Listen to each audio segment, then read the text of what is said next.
እግዚአብሔር አድሏችሁ ልባችሁ ተሰብስቦ ቅዳሴውን ተከታትላችሁት ከሆነ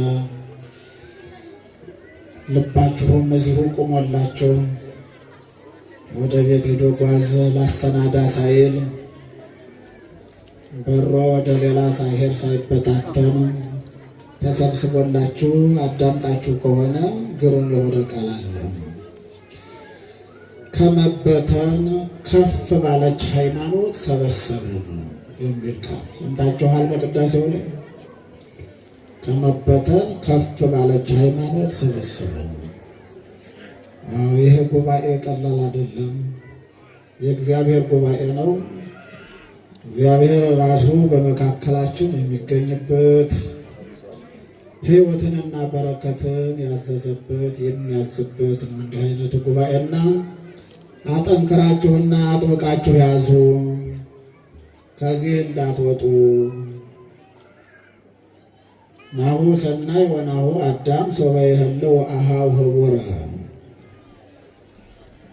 ከአንዲት እናት ቅድስት ቤተ ክርስቲያን ከአንድ አባት እግዚአብሔር ወይም ከሥላሴ በመወለድ ቤተሰብ የሆኑ ወንድማማቾች ክርስቲያኖች እህትማማቾች በአንድ ላይ ቢሰባሰቡ እግዚአብሔርን ቢያመሰግኑ ቢጸልዩ እግዚአብሔርን ቢያመልኩ እነሆ መልካም ነው፣ እነሆ የተወደደ ነው፣ እነሆ ያማረ ነው ብሎ ደጋግሞ ይናገራል።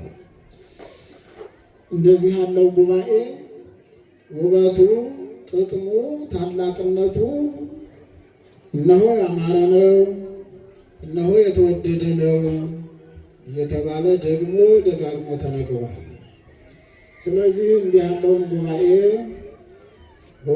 ከፍ ባለችው ኦርቶዶክስ ተዋሕዶ ሃይማኖታችን ጸንታችሁ ይህን ጉባኤ ጠብቃችሁ እግዚአብሔርን እያመሰገናችሁ እግዚአብሔር የፈቀደላችሁን ዘመን ሳታቋርጡ ይህንን እንድትኖሩ ያስፈልጋል።